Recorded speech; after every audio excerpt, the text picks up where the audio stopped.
رسول اکرم صلی اللہ علیہ وسلم وضو کے بعد ایک دعا کیا کرتے تھے. اس دعا کے 3 جملے ہیں.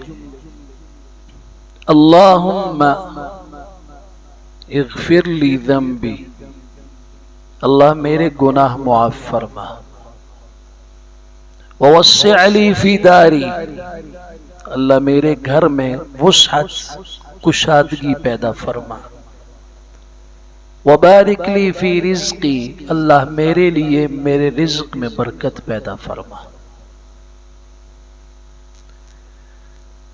گناہوں کی معافی ہو گئی، آخرت کا مسئلہ حل ہو گیا. گھر کی وسعت، رزق کی برکت حاصل ہو گئی تو دنیا کے مسائل حل ہو گئے.